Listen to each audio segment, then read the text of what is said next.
Oakland. It's your mayor, Libby Schaff, here with another one of our virtual town halls. This is a new tradition that we started during COVID, Oakland, and it has been great to see the level of participation and interaction and interest. And as COVID is, the information is becoming not quite such a fire hose, we're turning to other issues of tremendous interest to the people of Oakland. And certainly public safety, and specifically safety on our streets, is something that has been very top of mind lately. Whether it is the continuing horror of reckless driving, speeding that has claimed way too many lives needlessly in our city, or something that's the sideshows that have been something that Oakland has safety on our streets for a very long time, but seems to have become much more persistent and in many different parts of the city. We heard loud and clear from residents that they want to know, what is Oakland doing to keep our streets safe? So we have a great lineup tonight. First, you're going to hear from Megan Weir, who's the Safe Street Division Manager of our relatively new Department of Transportation. And I can tell you, I could not be more grateful that we took the energy to stand up a dedicated department for transportation.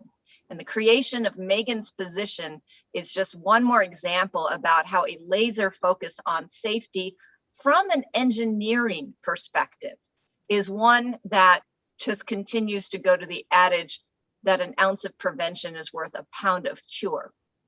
So stopping speeding before it happens.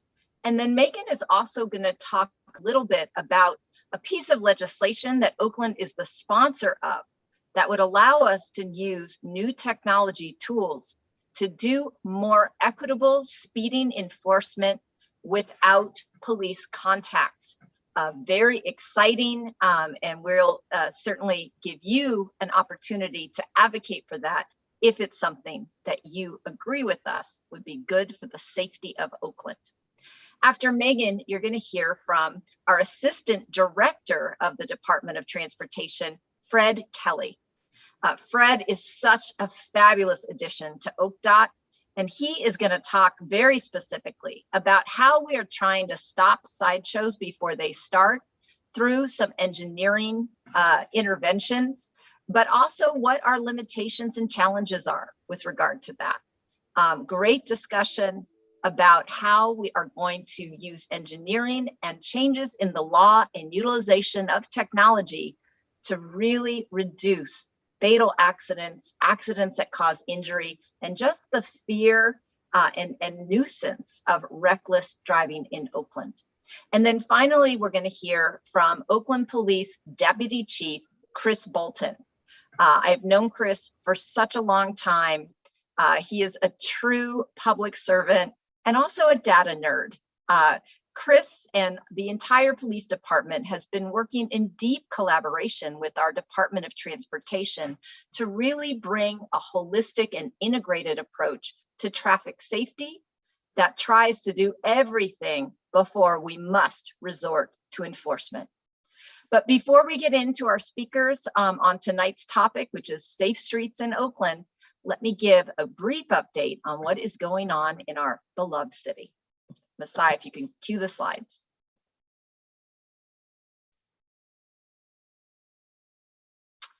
Our case rate right now in Oakland is 3.6 cases per 100,000. That's new cases per day. That means we are still in the orange tier. We know that this week, several counties, including San Francisco, will be moving to the yellow tier. We have to keep practicing those safety tips, but we are very hopeful that these trends have been positive and will continue. And then the lowest HPI quartile test positivity rate demonstrates that we are meeting the equity measures of the state of California that require a limited disparity between your overall rates in the city and the parts of the city and populations in the city that have been most impacted by COVID-19. The other exciting news is vaccinations. Oaklanders are lining up to get those shots. And as someone who is now fully vaccinated, I can tell you, I have never enjoyed getting a shot more than I did this year.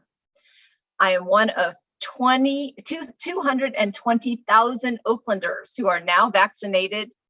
Almost 69%, almost 2/3 of our city, of the adult population of our city, have now received at least one dose of the vaccine. So thank you, Oaklanders, for getting your shots. They are now available to everyone, regardless of health conditions, employment, etc. Everyone over the age of 16 can and should get vaccinated. Next slide.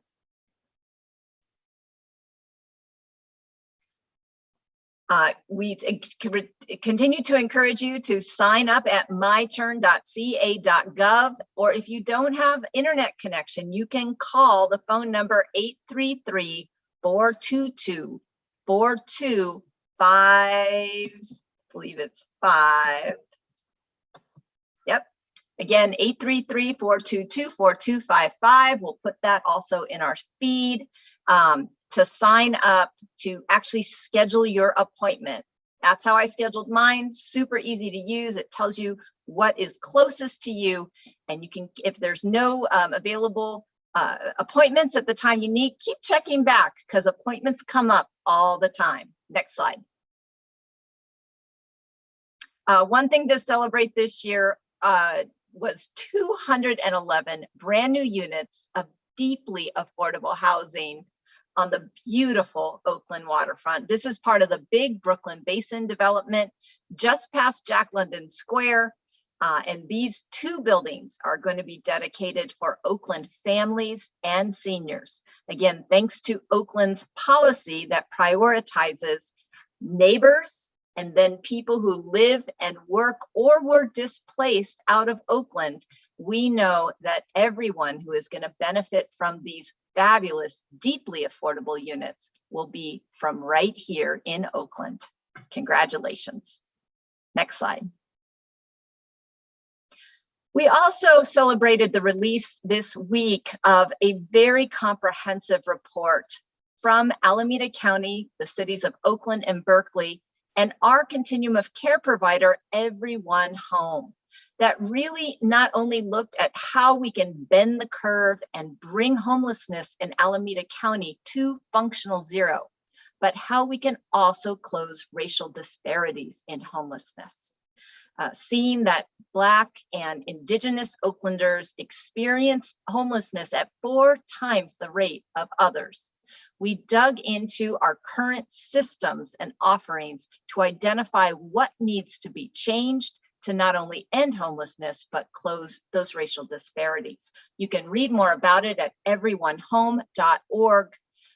Big picture is we need a lot more deeply affordable housing, as well as shallow subsidies to help people afford these expensive rents. That's what we need. Obviously, still emergency and crisis interventions are important, but it's that permanent housing that is in desperately short supply. Next slide. We also celebrated a huge milestone of Oakland Undivided. I always say it's the shiniest silver lining of this pandemic that I know. This city came together in partnership with nonprofits and the school district and incredibly generous donors who quickly raised $13 million and closed the digital divide this year for our low-income families. At the beginning of the pandemic, Oakland Public School students who were low income, only 12% of them had the tools to engage in distance learning when our schools shut down at the beginning of this pandemic. This week, we celebrated that 98% of all students of all incomes and all races have their own device, which they own forever in their home, an Oakland Undivided laptop. They have a hotspot and a paid internet connection, and they have culturally competent tech support in their homes, in their language, provided by our fabulous nonprofit partner, Tech Exchange. You can learn more about that at Oakland Undivided.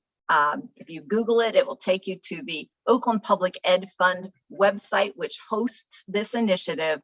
Oakland, please be proud that we literally got computers and technology and connections into the homes of nearly every single student in this city.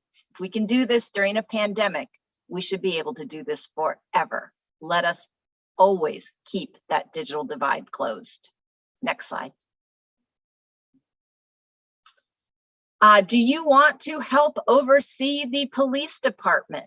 It's an awesome responsibility, and we are so proud that in the city of Oakland, we have one of the strongest and most independent police review commissions in the country. The police commission is looking for new members. There is an opening on the police commission board. These members, these applicants will be reviewed by a citizen selection committee. So they are encouraging interested people to apply by June 15th. You can go to the City of Oakland's website, oaklandca.gov/police commission to learn more and to get an application. This is an incredible moment to be involved in reimagining public safety, and our police commission plays a very important role. Please consider it. Next slide. All right, one of the things you're going to be hearing about later tonight, and we'll re-put this in the chat as we get to it, is AB 550. It is going to be the most transformational thing that we can think of to slow down traffic on our streets, have equitable and fair consequences for speeding, and save lives. AB 550 would allow Oakland, California, and a handful of other cities to pilot this technology and develop it.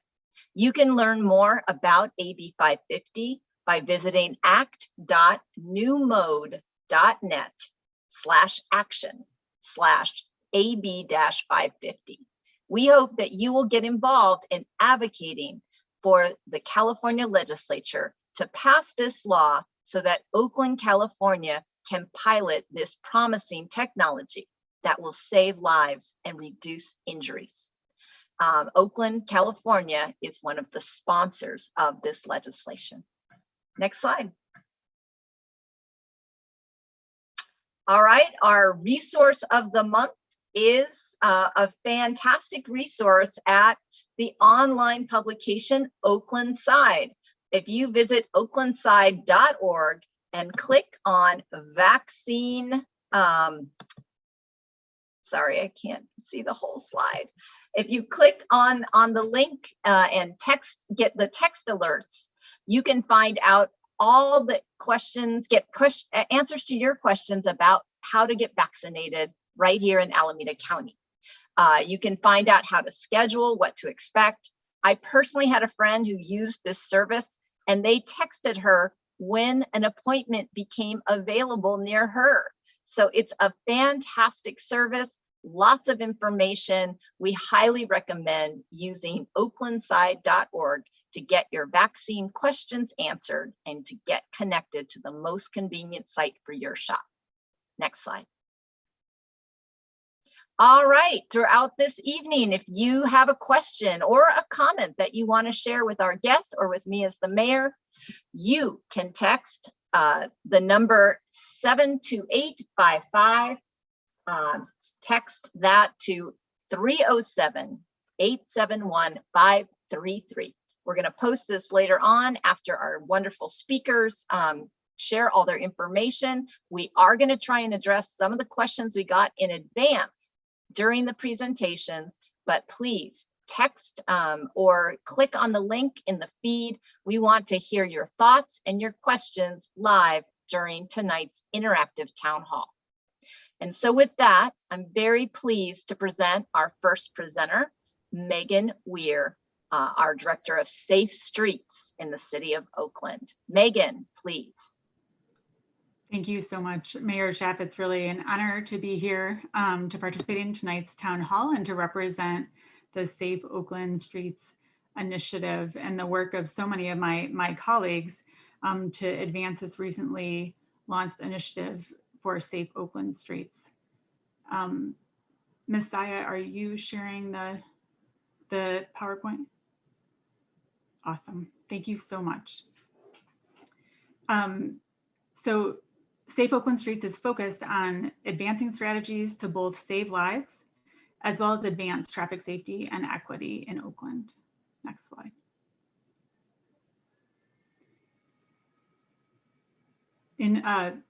Core to this is understanding that too many people are dying and being severely injured in traffic crashes in Oakland streets. Last year in 2020, OPD reported a spike in traffic-related fatalities with 33 people killed on our roadways, and that's compared to 27 people killed in 2019. And this was a pattern that we saw across the state and the country as there are fewer vehicles on our roads and higher traffic speeds. And speed is really a focus of our Safe Oakland Streets initiative because of how strongly vehicle speeds predict whether or not people survive crashes. And in Oakland, historically, we've had approximately 2 life-changing or life-ending traffic crashes happen each week.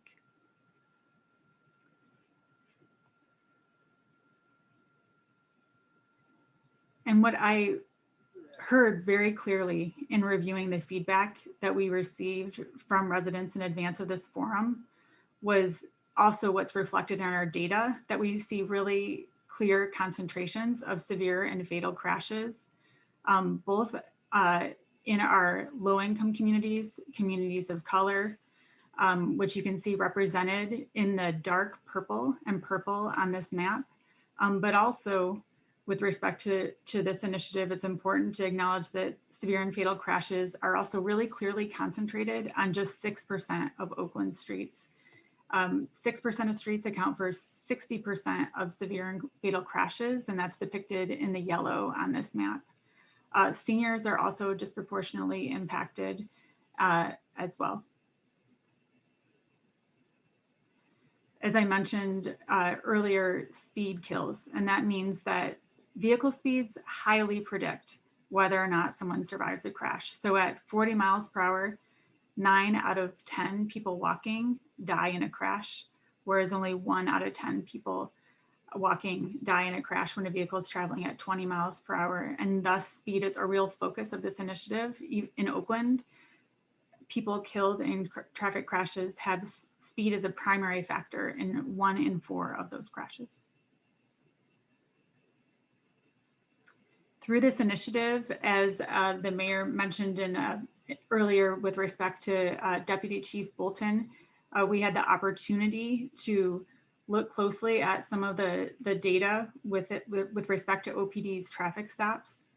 So in this table, we see in the middle that 70% of severe and fatal traffic crashes are associated with just 5 dangerous driving behaviors, and that's failure to yield, unsafe speed, unsafe turning, impaired driving, and disobeying traffic signals and signs. When we look at traffic stops, about 40% of traffic stops in 2019 were for those dangerous driving behaviors. So through this initiative, we're working closely with OPD to better understand how we can align the traffic stops that do occur with those most dangerous driving behaviors.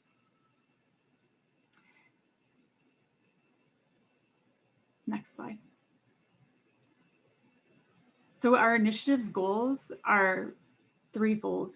1, to prevent severe and fatal crashes and the related disparities that we know impact Black, Indigenous, and people of color communities, seniors, people with disabilities, and low-income populations. We're working to eliminate severe and fatal injury inequities, including racial disparities in Oakland.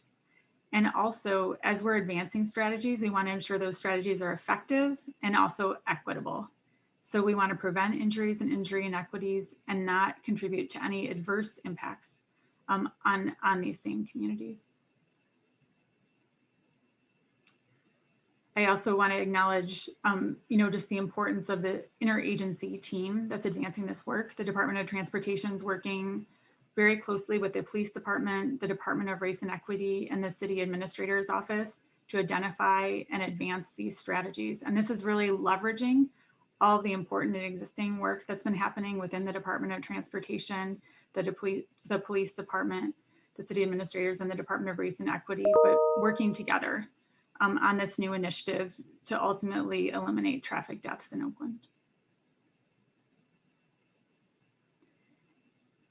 And in the coming slides, I'm going to give an overview of the strategies that we recently released and are working hard to implement. But before doing so, I wanted to share some of the approach that we use to identify these strategies. So the strategies are in the realms of engineering, policy, planning and evaluation, engagement, education and programs, and enforcement. And we looked at over 70 strategies.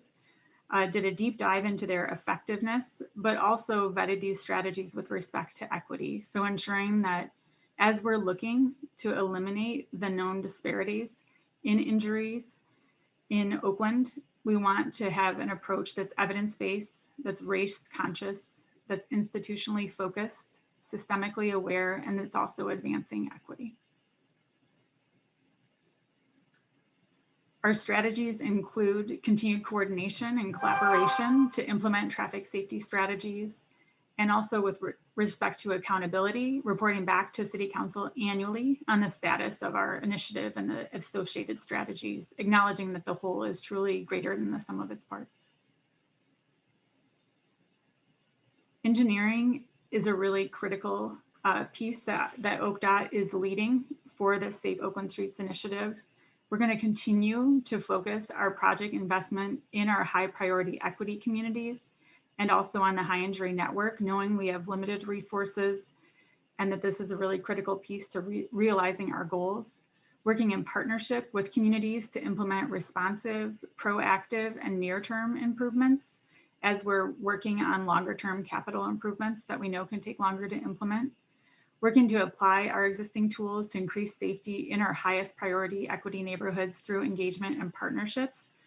We know that in addition to data, that community engagement is really critical to understanding and responding to community concerns, and also working to increase the delivery of our traffic safety treatments through our routine paving projects, which is already done, but we know that there's more that we can do.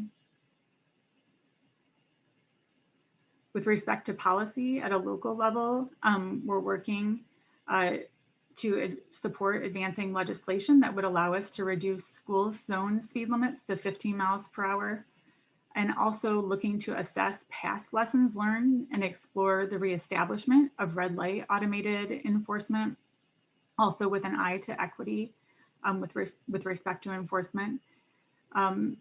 As the mayor described in the introduction, I'm going to be sharing more later in this presentation about the importance and of speed safety cameras being advanced through the state policy agenda. Speed safety cameras being one of the most effective and comprehensive tools that we could add to our toolkit, along with local speed limit reductions, allowing cities flexibility to set speed limits based not on how fast vehicles are traveling, but on speeds that can protect people and save lives.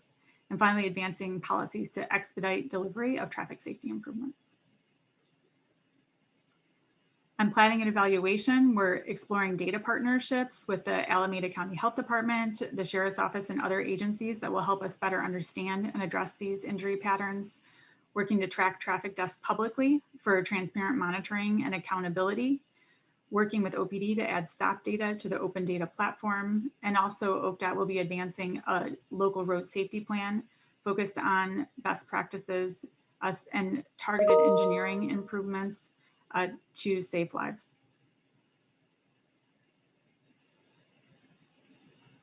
For education, engagement, and programming, we're really focusing on how we can best engage community around these strategies, and that's something that we know will be critical, particularly in communities that have historically been underinvested in Oakland, to better understand and address needs. Working to institutionalize our city partnerships to address these issues, and also providing traffic safety programs to vulnerable groups in partnership with community-based organizations. And this is something that we've been working on, but it's really elevated through this strategy through our bike and pedestrian plans. With respect to enforcement, We are working to use new strategies to traffic enforcement, such as automated enforcement, which can really be a force multiplier and reduce in-person contact, as well as coordinating with strategies that are being advanced through the Reimagining Public Safety Task Force, collaborating on data sharing between DOT and OPD for more data-driven process, and working with OPD on piloting high visibility enforcement, addressing those dangerous driving behaviors within our high entry corridors. We're also working to develop guidance for reducing racial disparities between the disparities that currently exist between traffic stops and crashes, and adding traffic violations as a special section within the annual OPD stop data report. In the meantime, OPDOT has been working hard to implement improvements on our high injury corridors, to rapidly implement improvements to protect pedestrians and slow speeds. And this is an example at 98th and Cherry, which was one of our rapid responses. The next slide shows a project at Madison and 9th that both increase reduce the crossing distance for pedestrians, but also significantly increase drivers yielding to pedestrians, another one of those dangerous driving behaviors. And recently, OPDOT worked with AC Transit and the fire department to implement new speed cushions on 35th Avenue, another high injury corridor where Deontay Bush was tragically killed in a traffic crash. And these cushions are enabling speeds to slow, but also public transit to continue on this corridor. It's a really important innovation for safety. But finally, I wanted to end summarizing two really critical state bills that are moving forward now, that are evidence-based and will really help address the pervasive speeding that we see in Oakland, and also support the larger culture of safety that we need with respect to slowing speeds. One is AB 550, the speed safety systems legislation. Again, this is highly effective in jurisdictions where it's been implemented at both slowing speeds and saving lives. It would authorize Oakland and 4 other cities to pilot automated speed enforcement. It includes small, non-moving violation fines to speeders exceeding the speed limit by 11 miles per hour. There's a warning period and signs that give drivers an opportunity to slow down with tickets. And core to this legislation is local plans to address issues and concerns with respect to privacy and also equity. And I should mention that it's really critical that both of these bills, as the mayor mentioned in her opening remarks, are moving forward with strong support both from the mayor as well as council. For AB 43, the speed limit setting legislation, another highly effective measure. Speed limits are currently set not to protect safety or reduce injuries, but based on how fast drivers are traveling. So this legislation would allow cities to reduce speed limits by additional 5 miles per hour on high injury corridors or near areas with vulnerable populations like people walking and biking, seniors, children, people with disabilities, and unhoused populations. And it removes the need for costly engineering surveys that are currently required to set and enforce speed limits. Here are some resources. We recently did our informational report on the Safe Oakland Streets initiative is available at the top website. And also, of course, our 311 service request process is a really critical resource for residents to access to share with us their traffic safety issues for OCDOT to address. I also just wanted to conclude the remarks, with my remarks with respect to this evening's town hall. You know, the Safe Oakland Streets initiative has been an important interagency partnership that is really helping build our relationships across agencies to be adaptive and responsive to community issues. So thank you again, Mayor Schaaf, for the opportunity to share some of this work this evening. Thank you, Megan. This is very important work, and I hope everyone learned a lot, particularly just how concentrated fatal and life-changing traffic accidents are on just a few high injury corridors. Megan, before I let you go and before we move to Fred, I've got a question for you. A lot of us had a pretty bad experience when Oakland had red light cameras several years ago. They really felt like a ripoff from a private company. Huge fines for not really running speed lights, running lights. You did a good job of telling me how this is going to be different. Do you want to give us an example about why this, what AB 550 is going to do is not that ripoff red camera program that Oakland had a few years ago? No, certainly. AB 550 is really targeted with respect to addressing speed. It's the way that it is designed is to ensure that it's the excessive speeding and also that there's a warning period so that it wouldn't be kind of a gotcha type of program, but that there would be warnings that would go out and signage so that drivers would be given the opportunity to slow down and comply with the law, which is ultimately, of course, the goal of this type of legislation. There's also, with respect to fee impacts and disproportionate perceptions regarding penalties. Part of the program's implementation will be to look at ways to address potential inequitable impacts on low-income drivers. And Megan, that was actually one of our most popular questions. If people cannot afford to pay fines, can we have them pick up trash in Oakland? It would provide a punishment for people who do not have the ability to pay large fine and maybe make them think about their behavior. Is that going to be an option with these new tools?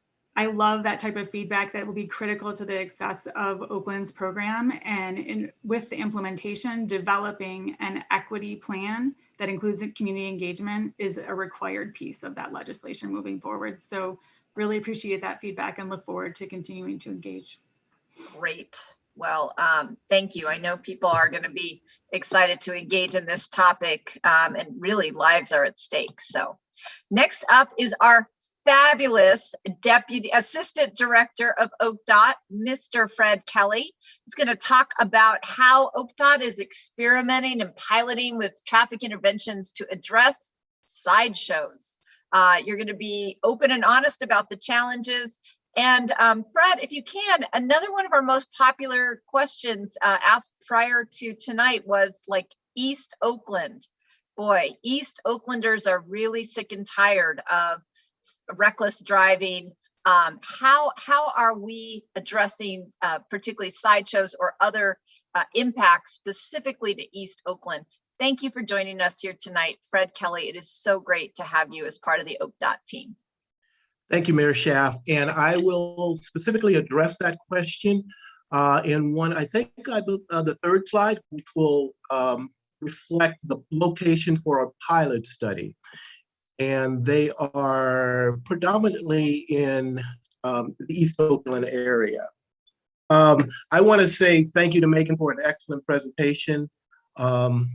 And with sideshows, they are separate and distinct from the Safe Oakland Streets initiative that Megan so expertly laid out. OCDOT is also engaged in a collaborative effort to address sideshows. And we know that sideshows are a serious concern for the Oakland community. Unfortunately, there are no best practices or strategies to prevent sideshows.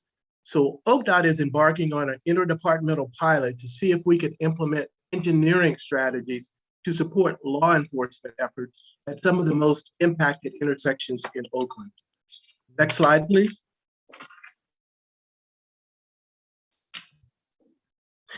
And as I mentioned, there are 5 locations in our pilot program which are identified in the map in yellow. 35th and MacArthur, High and MacArthur, Fairfax and Foothill, 42nd and Coliseum Way, and 42nd and International. We've limited the program or the pilot to 5 locations so that we can closely monitor the effectiveness and impact of the engineering treatments and making sure that whatever we install does not result in unintended negative consequences that affect normal traffic flow, especially as it pertains to the safety for the more vulnerable road users such as pedestrians, bicyclists, and motorcycles. Now, a challenge for the pilot is that sideshows can occur anywhere, at any intersection, at any time, in Oakland, and engineering solutions cannot come up with or cannot keep up with the demand. The technical term is whack-a-mole. You engineer solutions at one location, and the sideshow users are very sophisticated and they move to another. We know that and as I mentioned, we know that sideshows are getting more coordinated and drivers more sophisticated, which is why the pilot requires an interdepartmental approach focused on the most severely impacted intersections. Next slide, please. Sideshows have been a challenge for engineers throughout the Bay Area to solve, and there's no one solution, and no one agency has been able to come up with a perfect solution that is 100% effective. Most are leaning on advanced enforcement tools and creative legislation. Next slide, please. In addition to the city of Oakland, sideshows have really become a regional nuisance. ODOT has reached out to Contra Costa County and the city of San Jose because they are also experiencing a similar increase in sideshows. We have begun a series of ongoing discussions so that we can learn from one another's successes. And the takeaway from all of these jurisdictions that we have talked to is they have uniformly avoided installing a device in the middle of an intersection or in the path of travel of vehicles.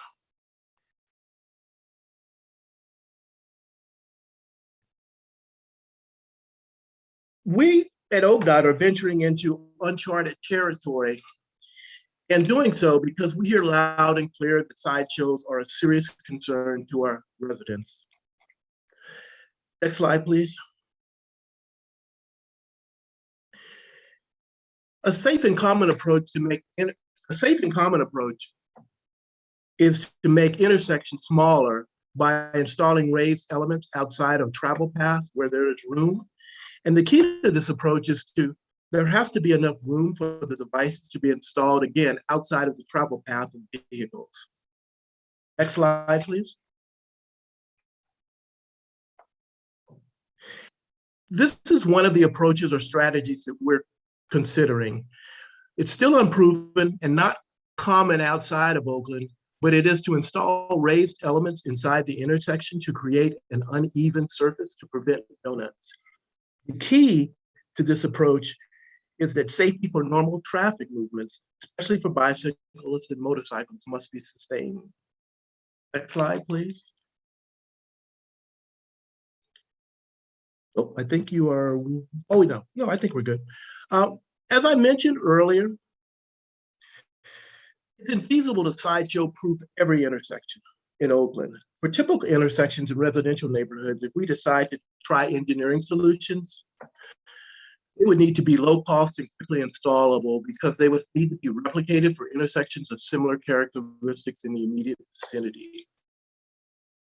And ODOT has a commitment to contributing to the overall fight against sideshows in Oakland. From what we've seen in other jurisdictions, advanced enforcement tools and creative legislation have led the way, with engineering complementing a multifaceted approach. Engineering solutions need to be effective, cost-effective, and replicable, and prioritized at the most impacted locations and relative to other critical safety needs facing Oaklanders. At this time, engineering solutions will attempt to balance preventing donuts and preserving functionality, i.e. we are not currently looking at closing streets or lanes at some of the most impacted locations. We are targeting the middle of late June for installation of the first target intersections after the arrival of the materials that we need to do so. Our crew is standing by and ready to work. But I think that the takeaways from the discussions that we've had internally with other departments, with OPD, and with jurisdictions outside of the city of Oakland is that sideshows are a moving target. There is no best practice, and that interagency coordination is critical to tackling this problem. And thank you, Mayor, and I'll turn it back over to you at this point. Great. Thank you so much, Fred. That is really exciting. Again, some things that no other cities have tried in Oakland. I'm still just getting over the speed cushion. I'm very proud of that. Only in Oakland. So let us pioneer interventions to actually prevent sideshows from happening. So you've heard about how we're trying to legislate, change the law, provide more new tools. We're trying to engineer, we're trying to prevent. When those things fail, we have to enforce. And here to talk about how OPD is approaching traffic enforcement, and Deputy Chief Bolton, boy, on our comments and questions prior to this session, we heard a lot of demands about please enforce these laws, especially in East Oakland. We're excited to hear from you about OPD's enforcement plans and how you have been an incredibly collaborative partner with our Department of Transportation to make Oakland streets safer. Deputy Chief Chris Bolton. Thank you, Mayor, and good evening to everybody. I am Chris Bolton. I'm one of your Deputy Chiefs of Police responsible for all law enforcement and public safety calls for service, crime responses, crime reduction strategies, community policing, and a lot of other things. My partner, Deputy Chief Nishant Joshi, is also on the call with us tonight. And to the mayor's comments, I want to start off by saying to the mayor and to the other city partners and community partners here with us tonight that I'm especially appreciative of the opportunity to participate in this collaborative project, not only with the community, but the city partners in a time where locally and nationally, there is a need now more than ever to demonstrate what quality, good, and value policing can have for communities. The best of our collaborative community and city partner engagements, I think, are visible to everyone tonight. And it's just our intent to work together for and with all of our neighborhoods in the best way possible. So along with Chief Armstrong, I just am personally very proud just proud to represent just the men and women of this police department that do so each and every day. Speaking for Sideshows, we understand the need for enforcement. They have grown more violent. We'll talk about some of the dangers that are associated with Sideshows now more than ever. The men and women of this police department, not only responding to these Sideshows, have been responding to hundreds of thousands of calls for service each year. Those include thousands of calls of armed and dangerous suspects, more crime than any city should be asked to endure. And so we understand that it's not just enforcement that is deserved, but enforcement through the best of professional policing that mitigates risk, prevents and mitigates issues before they occur, so that ultimately enforcement is not the only tool that we are using. You can go to the next slide. And so I already mentioned the important work in the context of Sideshow enforcement. The neighborhoods and community members that are disproportionately impacted by Sideshow activity can explain the full extent and the nature of Sideshow activity better than I can. This is what too many of our neighborhoods endure. I also often hear in our community meetings and our collaborative work with community partners, the reasons why Sideshows persist and the needs or the perceived needs for Sideshows, that this activity, although as dangerous it is, fills a void or a need that exists because there's a deficit. And so we acknowledge that, but on the other hand, we can't describe today's activities as anything less than dangerous, harmful to quality of life, destructive, and increasingly violent. Next slide, please. To further expand on the nature and extent of that Sideshow activity, this slide shows a heat map of all Sideshow related calls for service in 2020. Threw up some interesting stats on there with a disclaimer that this represents calls for service. So these are neighbors that are calling reporting sideshow activity. It can vary and it can be different than the prioritized locations that our partners in the Department of Transportation have shown. It is my belief, and I think the belief of many, that when certain neighborhoods experience sideshow activity and other types of public safety issues on a repeated and chronic basis, they become, unfortunately, desensitized and then therefore less likely to report those same issues to the police repeatedly. So where these hotspots are shown, again, these are calls, and it's representative not only where the sideshow activity is, but perhaps also where neighbors, at least last year, were advising us of sideshow activity. You can see, and this just correlates with what you heard from Fred in the Department of Transportation, but sideshow activity is here represented as reported mostly below 580, and then it grows denser as you grow east or southeast from Fruitvale, and then denser still throughout East Oakland, and that represents the many comments, questions, and concerns that we received prior to this evening. Next slide, please. Oh, I would add, I'm not going to read each slide, but it is interesting also looking at the data that, I've been here for 21, going on to 22 years. Sideshow has been, unfortunately, a mainstay. It ebbs and flows, but I can personally attest, and many of our neighborhoods, community members, and police officers, and even our professional staff can attest that today's sideshows are nothing like the sideshows that we may have grown accustomed to or been aware of in decades past or years past. In fact, I think that last slide demonstrated that this past February was actually the highest call volume in terms of calls for service related to sideshow than any month since the beginning of 2020. And unfortunately, not only were those calls growing more and more frequent through 2021, year to date, to represent the amount of violence and the importance of this issue, we have documented 42 shootings associated with sideshow circumstances so far in 2021. Now we can go to the next slide. Thank you. So initially I was going to talk about some challenges, but as I was talking about challenges, it just quickly realized that every challenge I was listing, it was either an opportunity or something that we can now demonstrate through the help of the mayor and a city administrator and others. Staffing was a need early in 2021, late in 2020.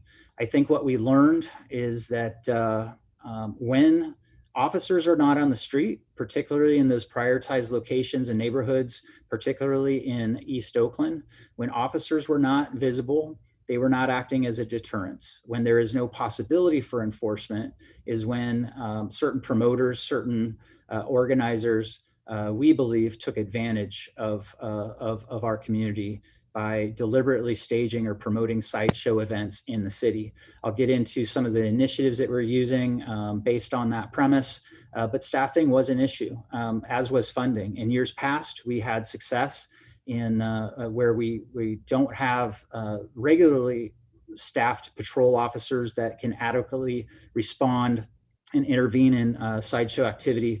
We would have varying ways of getting more staff on the street through use of overtime, either through a mandatory rotation or through a volunteer basis.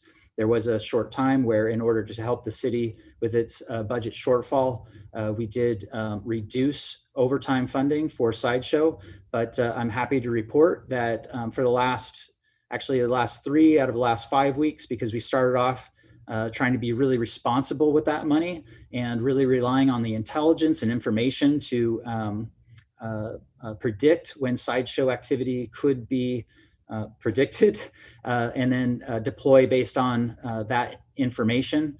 But beginning last weekend and through this year, we have received funding for extra sideshow staffing. And I already mentioned the challenges with other serious and violent crimes. So whenever we have sideshow staffing and we are able to successfully deter sideshows, we have that as kind of one of our main missions, of course. but we're also cognizant of the other needs that communities and neighborhoods have in terms of serious and violent crime. So those sideshow operations have a dual purpose of more responsibly focusing in on not only sideshow deterrence and enforcement, but also deterrence and enforcement for serious and violent crime. So staffing, funding, and I also want to mention risk management. You heard from our city partners from the Department of Transportation, the Oakland Police Department's collaborative work in terms of not only making Oakland streets safer, but doing so in ways that don't necessitate consequences and enforcement consequences. We're viewing sideshow in that same light. We would much rather deter, mitigate, or prevent this dangerous and illegal activity. We actually don't want to have to do stops. We don't want to have adversarial contacts with community members. We would really rather that people learn that Oakland is taking sideshow activity serious. We are staffing for it. We have preventative measures and enforcement measures in place. And we really don't want to tow people's vehicle. We really don't want to arrest people. And more importantly, we really don't want people to bring firearms into our city, shoot firearms in a dangerous or negligent manner, or at least in 9 of those 42 instances, we had incidents where people were actually struck by gunfire and associated with sideshow circumstances. So the risk management also indicates our focus on the manners and methods that we use to professionally and proactively and responsibly intervene in sideshow activity. I got many questions from community members about, hey, I see 2 patrol officers, they're not doing anything about this 50 or 100 cars or these hundreds of spectators. And I get the concern. I understand the question, as do all of the executive team, commanders and supervisors and officers in the police department. But we simply must also realize that it's also important how we intervene, the tactics and the strategies that we use, because one of our goals, rightfully so, is to mitigate the risk of pursuit, to always weigh the consequence of, if we try an enforcement measure, are we going to cause something that is potentially more harmful to the community? So we can look at that risk management in a lens through pursuit mitigation. We can look at it through how we can reduce the chances for officer-involved shootings. And then we can also look at risk mitigation and data collection through the eyes of stop data. Again, Department of Transportation and their work with the Oakland Police Department, not only taking enforcement action, addressing public safety needs, but having a race conscience lens, and always with a eye to evaluate our outcomes, to predict or to understand and to better mitigate, or at least have a conversation about why, when, and how our enforcement efforts may be producing racially disparate data. Next slide. So I think between myself and the Department of Transportation in the previous slides, you've already heard most of these initiatives here, but I think one I will add is I want to acknowledge our Community Policing Advisory Board. The mayor talked about other ways that members of the community may want to get involved in policing and helping your community with progressive policing. I will mention the Community Policing Advisory Board as well. The current chair, Mr. Creighton Davis, has been a wonderful partner of mine and of the police department, and they recognized as a board that they wanted to roll with our neighborhood councils, with our neighborhood service coordinators and our community resource officers to see how the community can take up a better or a bigger or more effective role in preventative measures for sideshow. Department of Transportation has mentioned the ways that we're trying to prevent and mitigate sideshow activity through environmental design or roadway changes.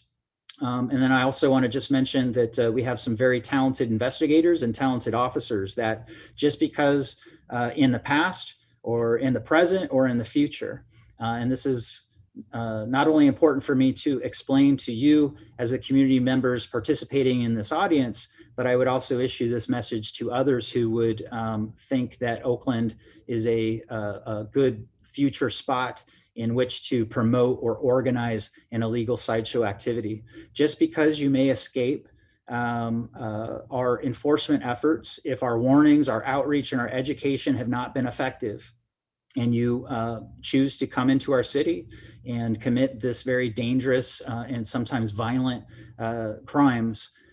Just because we don't talk to you or see you that evening does not mean that you will not see us in the near future. We are working with the district attorney's office. We are working with our criminal investigations division, and we are doing follow-up with tow seizures. So again, we would much rather not have to do this. We don't want to tow a vehicle that may be used by someone else in that family to go to work or travel to school or take others to school or work. But it is a consequence, and I want people to know that that is a known consequence, in hopes that it will prevent them from seeing that consequence come into fruition. So we will be using those as consequences and follow-up. Those do come with a 30-day hold. And we're also working with the Department of Transportation, where and when we can identify organizers or persons responsible for promoting events, and where we can prove this sufficiently. We will also be considering how we can hold people civilly liable for the damage to the roadways, to the damage to the paint markings, and potentially criminally liable when these unpermitted and unlawful events end in criminal activity, and hopefully not, but as shown in the past, actual danger, harm, and the potential for great bodily injury or death to someone else.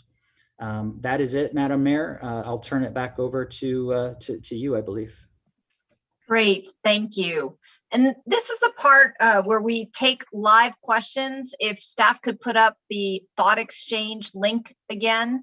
But boy, we got a lot of questions. This might be an all-time record of questions we got even before tonight's town hall. So I'm going to start with some of the questions that we got ahead of time before we jump into the additional live questions that people that are viewing right now might have for us.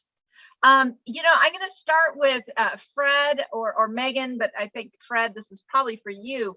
Boy, a lot of people put in some very specific requests for kind of calming devices, different traffic safety interventions that they would love to see in their neighborhood. We had some very specific requests around Garfield Elementary School, and another question about how are we prioritizing sensitive locations like schools. But my favorite question was kind of, how do people get their requests addressed? And this person said, like, how can you make this process easier for everyday citizens who are not seasoned advocates? I thought that was a great question. Fred, how do people get this stuff done, and how are we making it easier? I'm going to turn this over to Megan, because this is more so an offshoot of Safe Oakland Streets. But I think that first and foremost, the 311 request number is the easiest way for residents to connect with ODOT, so that we track the actual request and then follow up with them. There's a paper trail when residents call 311. And Megan, I'm going to turn it over to you, because we had a discussion today about how these are actually prioritized. The citizen requests are prioritized, and it's been tweaked from its initial inception. So Megan, if you'll take that and run with it, we appreciate it. Certainly. And I definitely, 311, the link to 311 was included in our presentation. That is the process through which we field all, requests. If you say it, our fabulous interns will actually put it in our live stream again. So any resource that you mentioned, they will pop into our live stream. So feel free to mention it again. And I'm just going to quickly show my beautiful Oak 311 app that you can download, even better than calling. Go ahead, Megan. No, but as you and Fred both mentioned, Mayor Schaaf, it's an incredible resource, and is what we use to prioritize. Prior to COVID, we had approximately 800 service requests each year submitted to ODOT. We now are coming up on about 1,000 annually. And consistent with the approach we described in Safe Oakland Streets, we prioritize those requests based on equity. So the neighborhoods where we have higher concentrations of low-income communities, communities of color, seniors and people with disabilities that are disproportionately impacted by traffic crashes, by collision history, and also by the places that our more vulnerable populations live, but also where they travel. So historically, we've prioritized our service requests adjacent to schools. But as Fred mentioned, we're really excited that building on our lessons learned from our Slow Streets Essential Places program, we're adding senior centers, libraries, healthcare institutions, and other locations where we see more vulnerable populations traveling to our service request process, which is something we're formally rolling out this July. We understand, like that, and we're, as Fred mentioned, there's when you submit a service request, that's the best way for us to communicate back with you. If you want to hear back from us, it's most helpful for you to submit not an anonymous request, but to provide your contact information. And that's so if we have follow-up questions or need additional information regarding your request, that information is available. Great. And yeah, let's put that email address, the Oak 311 email address in writing is probably the easiest. But if you don't want to do email, you don't want to download the app, all you have to remember is to call 311. New service in Oakland. I think it's about 5 years old. I know it's not. It's younger than I've been the mayor. Trying to make it a lot more easier to get your service requests of all kinds addressed by the city. DC Bolton, Deputy Chief Bolton, here's a question for you. Sideshows are out of control, both the cars, but even worse, the shooting. There's another related question that talks about modified engines. And so it's not just the speed, but also the noise that is really just ruining people's peace of mind and quality of life. And I know you tried to talk about this a little bit, but I'll just say it again because a couple people asked it. Why can't the police stop it? In fact, one of the questions asked, why can't the mayor stop it? Chief, could you talk about the shooting and the noise and the constraints? Yeah, so the shooting is obviously, I think, what most concerns us all, although that's not to diminish the frequent and chronic concerns that accompanies just sideshow activity in general. So I would have to refer back to my initial briefing, Mayor, that when we have adequate staffing, or at least more staffing than the normal patrol staffing, we are better positioned to intervene and take what actions are needed definitely when shootings and serious sideshow activity is occurring. The extra personnel also brings extra tools that are important and extra contingency planning, to be honest with you. We have to prepare for the worst case scenario. Unfortunately, when we are knowingly going into situations where often officers are outnumbered, and in times we have had sideshow related shot spotter incidents. We have social media streams that indicate that many people, or at least many of those armed at sideshow events in which gunfire erupts, are either have more firearms or higher caliber or higher power firearms than are typically carried by our average police officer. So it's not as simple as seeing something and immediately intervening. There is a time element. There's a better way. There's never quite, to be honest, a safe way to do anything, but there's always potentially a safer way. And those are just as important as intervening. We recognize that this is our obligation to respond. And I think that's what you'll see with the additional funding. You'll see teams of officers with the resources and the staffing that are better prepared to respond. In terms of the noise and the nuisance, yes, those are technically vehicle code violations as well.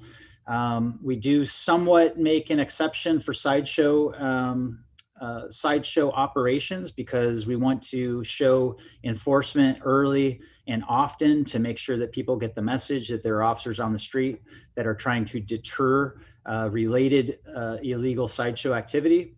But the normal patrol officer is typically not going to make a stop for something like an exhaust modification that causes a lot of noise. And that's honestly an effort by the Oakland Police Department, then when we're in neighborhoods, we want to be enforcing the serious and violent crimes that are impacting at a disproportionate rate our neighborhoods on a prioritized basis. So typically we are not going to enforce those equipment violations, but I will say that for sideshow operations, we do often have officers that are trained.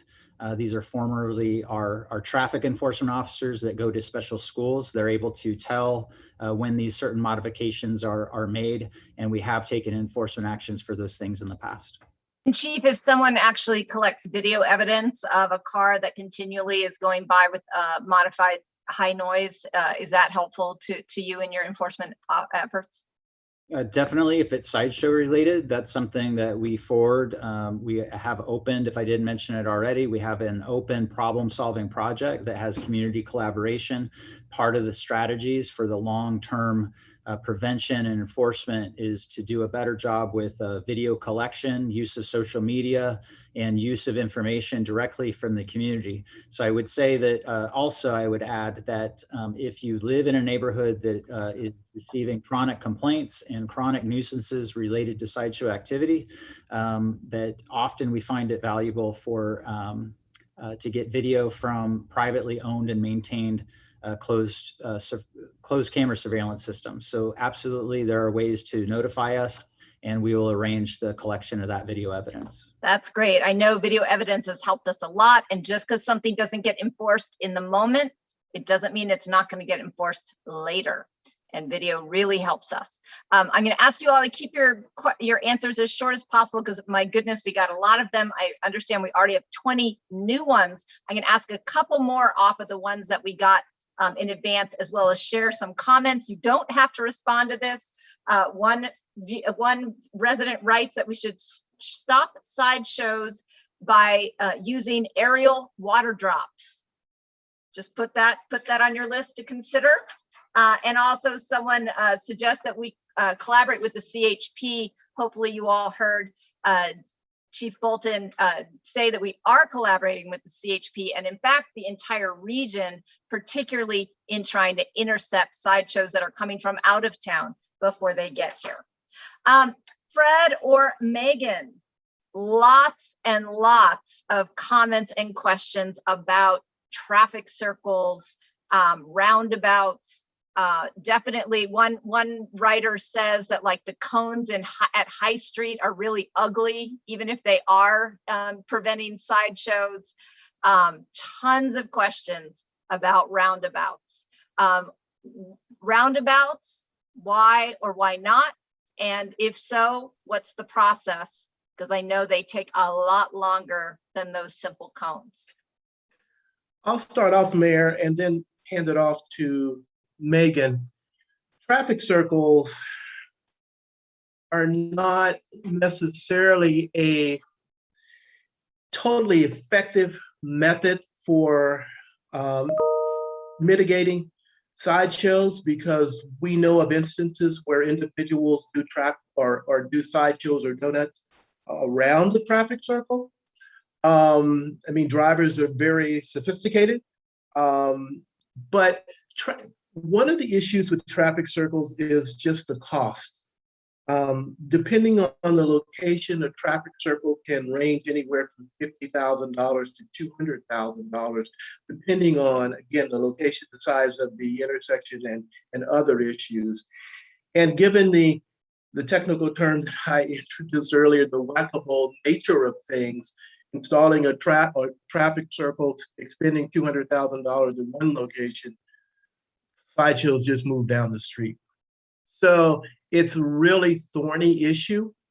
And we are doing our best to try and navigate these waters, but hopefully that answers at least partially the question. And Megan, do you have anything else you want to add? And before Megan chimes in, I'm going to add a somewhat related question. There's a very specific question. Our block submitted our third speed bump application 18 months ago, but we have received no response from the city. When can we expect action? Maybe Megan, if you want to add to what Fred said, but also talk about what is a reasonable expectation for action from people's requests for either roundabouts, sideshow interventions, or just a plain speed bump? Yeah, I think like with respect to the speed bump application, we do have a specific process that's separate from the overall 301 requests for speed bumps. I'm going to put that link in the chat after I stop talking, and really encourage the person who submitted that comment to contact our program. You should have heard back from us. There's a very explicit process and queue for the speed bump program. So I'll put that in the chat. With respect to Fred's comment, I'm just really happy that he used the term whack-a-mole again. But I also wanted to say, I feel like he hit all the high notes. I think just the not being cost effective and replicable, given the pervasiveness of sideshows is a challenge with respect to implementing roundabouts and traffic circles. Great. I'm going to ask staff to throw up the thought exchange questions that we've gotten while we're talking.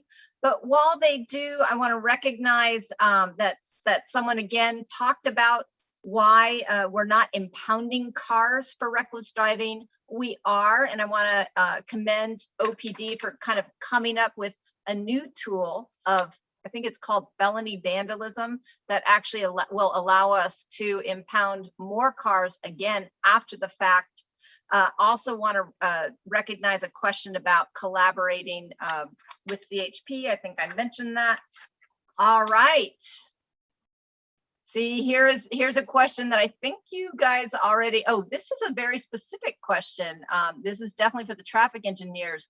When is Oakland going to install diagonal diverters to prevent sideshows and speeding? What do you think about diagonal diverters, traffic engineers? Megan, do you want to take that? I know your team has looked into various implementation methodologies, so I'll pass that over to you. Certainly. I think, kind of the overall challenge with diagonal diverters and sideshow prevention, in addition to the adeptness that we've seen sideshow organizers move sideshows across the city, are also just the overall restriction of movement, and the larger impacts on traffic circulation, and that they're there 24/7. So, the impacts for our larger transportation system, they could end up concentrating traffic on other streets. So there's a lot of other consequences with respect to implementing diagonal diverters that are a barrier to their implementation. Thanks. I'm going to read one from before just because I think it's your opportunity to give people hope. It says, I've been here since 1992, love the locale, hate the pervasive crime, homelessness, speeding, noise, overuse of parks, and grime. Just retired, planning to move away. Will anything substantive change in the next year so we don't have to move? What do you think will be different a year from now because of the work that you have been doing, particularly over these last critical months? I'm going to ask DC Bolton to start. I want to hear what is going to be different in a year, Chief Bolton. Yeah, that's an important question. So I'll keep my response, Mayor, due to the crime, and I think we all share the concerns about the rise in serious and violent crime. And I'm a fan of saying that if you continue to do the right thing for the right reasons at the right time with the right intent, something that is evidence-based and proven, I think that Oakland has not only been a leader, but we have a proven track record of using some time-tested strategies that involve community. This would be Operation Ceasefire. I think you have a police department now that has organized even under some difficult staffing situations. You have a chief of police and a police department that is now organized in a better way, in a more effective way to address serious and violent crime. And I think that the past successes are achievable and are in progress for becoming future realities once again. And so I would ask you to stay be hopeful along with us, and more importantly, become a partner with us to achieve what you want to see. Ed and Megan, I mean, I have seen such a level of innovation coming out of the DOT in this last year. It is hard for me to imagine that it won't have some impact. And I also believe that those two pieces of legislation could also be very transformative for Oakland. What do you think is going to be different about the state of safety and quality of life in Oakland in a year? Mayor, I think you hit the nail on the head in that, I think that we are attacking these issues in a collaborative manner. It's not just OPDOT, but it is OPD and the city administrator's office and other departments, and we are focused in addressing these issues.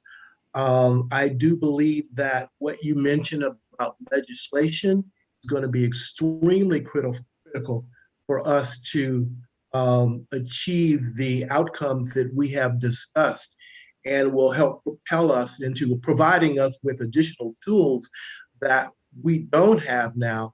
So I would say to the residents, stay involved, stay committed, but also, as DC Bolton said, stay hopeful. Megan? Oh, thank you. I'd echo everything everyone said and just kind of reiterate that we are in unprecedented times with unprecedented challenges. And I understand, like the people's feelings, at this time, but also I'm so grateful to work for a city with such a clear commitment to equity and such demonstrated interagency coordination, but also developing the muscle to rapidly respond to citizens' needs. And so this will be carried forward in our Safe Oakland Streets initiative to more rapidly implement the improvements that we need in our streets, but also is just creating a city that's ready, for future challenges, that we know that we're facing as a society. So we have the muscle, and I think we have hope that all of this is putting us in a better position to respond. Oh, thank you. That was well said, everyone. And I will just remind Oaklanders, 5 years ago, we didn't have a Department of Transportation. We didn't have a 311 system. And so we are building many tools that will allow us to be far more responsive more rapidly. And I will add one other thing about police staffing, because certainly a lot of the comments we got tonight are about our capacity to enforce. And Chief Bolton accurately said that staffing has always been a problem. I do encourage people that worry about police staffing, as I do, that it's not just about the budget we pass. For years, we've been passing a budget that says we have 790, anywhere from 88 to 94 police officers. Right now, we only have 711. And unless we fund the academies to recruit new officers, and under Chief Armstrong's great leadership, I know these are going to be the best officers in the country that are aligned with Oakland's values, but absolutely dedicated to service. We know that getting those staffing numbers actually up is a very important part of our capacity challenges. And so I just urge you to follow the budget process that is coming up, because it's not just what's on the paper, it's actually the people that are in those seats. So that's my little talk about the budget. Next questions on the screen, and maybe you can scroll down a little bit. Two questions, and one of them is a repeater about the diverter. So scroll down a little bit more. What are you doing, like right this minute, like this weekend? What's the plan to make sure there are not going to be sideshows terrorizing Oakland? Chief Bolton.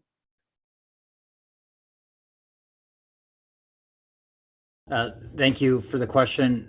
So I think that with the staffing and the funding and our operational planning, I can guarantee you that not only will we have extra officers on the street who are well-informed, well-directed, with good supervision and good leadership, with the right tools to make a difference in sideshow activity, I will guarantee that many of the calls for additional resources and additional officers will be met, beginning already, but continuing through the weekend and through the rest of the year.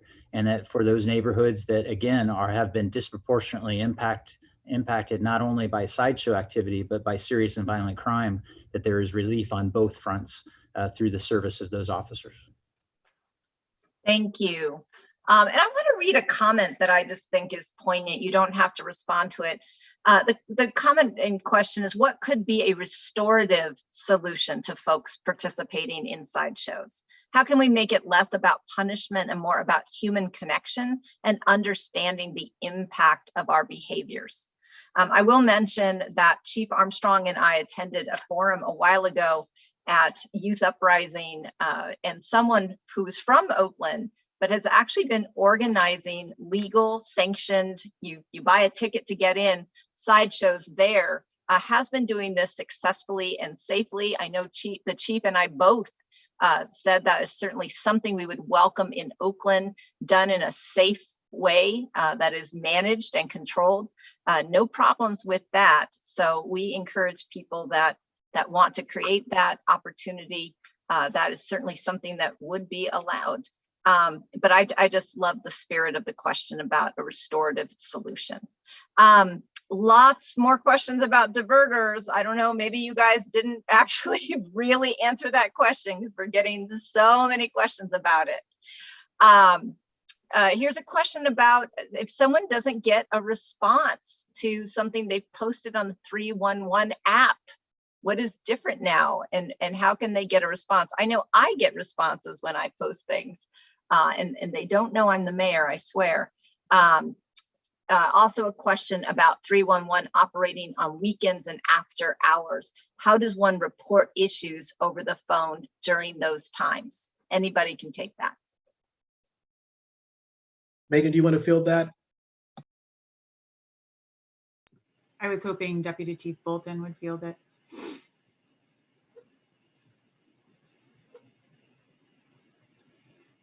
And I'm sorry, I thought it was a I had heard a DOT preface to it, so I had. All right, I'll do it. 311 is staffed with live humans. We are working on expanding the hours for the phone to be picked up. But if you have an actual emergency, like a water main is broken, there is a number. You will get connected to like fire dispatch, like the safety dispatch. That can happen on off hours. But we do, that's part of why we encourage people to use email. Oak311 at oaklandca.gov, I believe is the email. Please put it in our feed because email works all the time and there are no translation issues. And speaking of translation, we do have 311 staffed with Spanish speaking and Cantonese speaking helpers, but certainly anything in writing in any language, we will be able to respond in that language using our translation services. I am concerned that you have not gotten a response to something on your 311 app. Please, if you don't mind, email Office of the Mayor at oaklandca.gov. Office of the Mayor at oaklandca.gov. I'd like to look into why you're not getting an answer. You should get an answer. You deserve an answer. You deserve a response to your request for service from your city. So I apologize to you if you have not gotten that. Let me see. Oh, again, a question about the Park Boulevard sideshow. Yes, that woke me up as well. Got lots of calls. That's close to where I live. I think, Chief Bolton, you talked about this, about someone from the police department showed up and they want to know why was one officer not able to break up the sideshow? What is the issue with officer safety that we also all need to be aware of that our police department is grappling with? But I think it goes back to that concept of risk management, and officer safety is part of that. But to be honest with you, these are dangerous incidents with a lot of participants. On the average patrol night, when in particular that sideshow event happened. That was not on a weekend where we had extra staffing, or nor did we have extra funding available for staffing. It was not a weekend for which we had received sufficient information to be able to predict that Oakland would have sideshow activity. So in addition to those safety concerns and the risk management concerns, and let me just add that it's not just officer safety, it's the subject safety, it's the safety of the surrounding community when we try to almost irresponsibly take enforcement action without the necessary or the correct or adequate resources and personnel to do so. That's the best that I can explain it. And I think that just going forward, you'll be able to see a better, more robust response with the staffing and with the funding that we've already talked about. Right, Chris, Fred, very specific question. Oh, come on, bring it back down a little bit.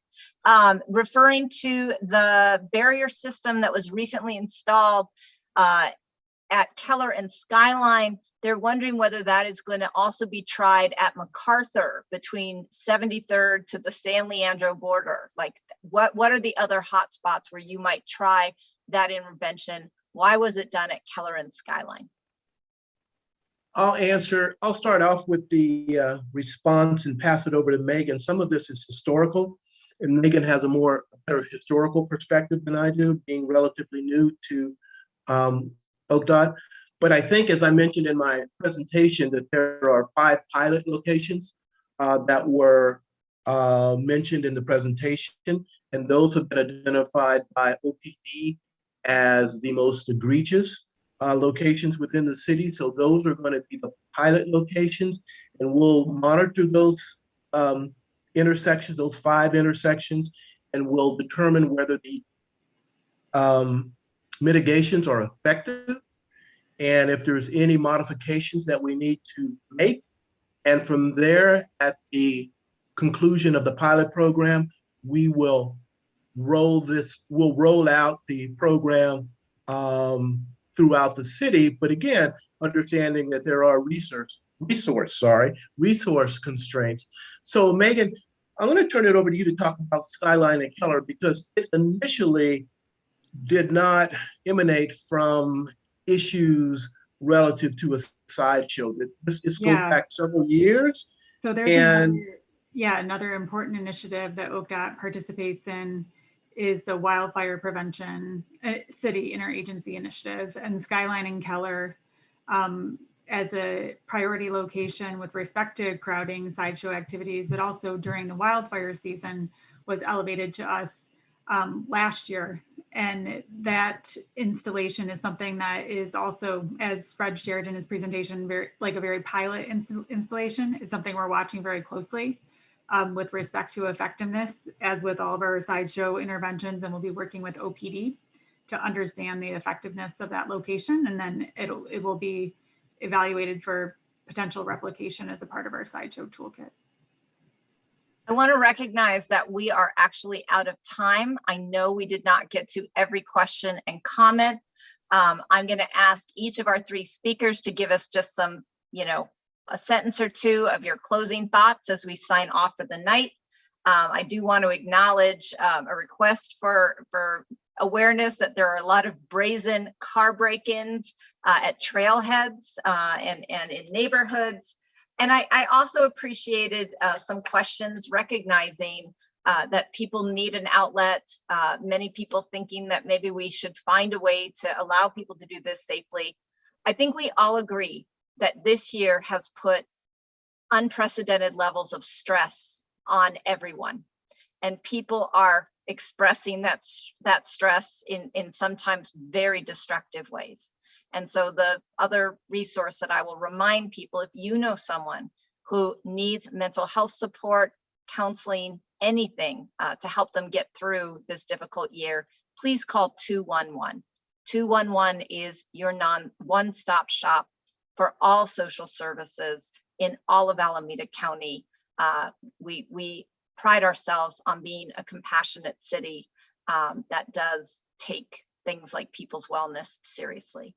With that, I'm going to ask you each to just give a quick kind of farewell and thank people for caring about this issue. Tremendous interest in it. I'm going to start with you, Deputy Chief Bolton, and then Megan and Fred. You're going to wrap us up and send us home. Just real quickly, I think tonight is representative of the collaborative work that your city partners working for you can demonstrate. We hear you and we understand the concern, the priorities, and the needed focus on our parts. It's our obligation now to show you that progress is possible and achievable. Thank you for giving us the opportunity to do just that. Megan.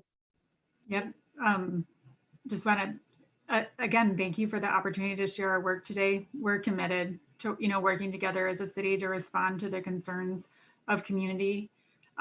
Please continue to share your concerns. Please use 311. Please continue to elevate these issues, and we'll work to continue to develop our muscle to rapidly respond to the needs of Oakland's community. Thanks, Fred. I'll do my best to bring it home. We recognize that this is a quality of life issue, a serious quality of life issue that also involves safety for the community. But I'm excited about the collaborative nature of the initiatives that we have, that we are rolling out and working with our partners. So I ask Oaklanders to be patient, but also hold us accountable.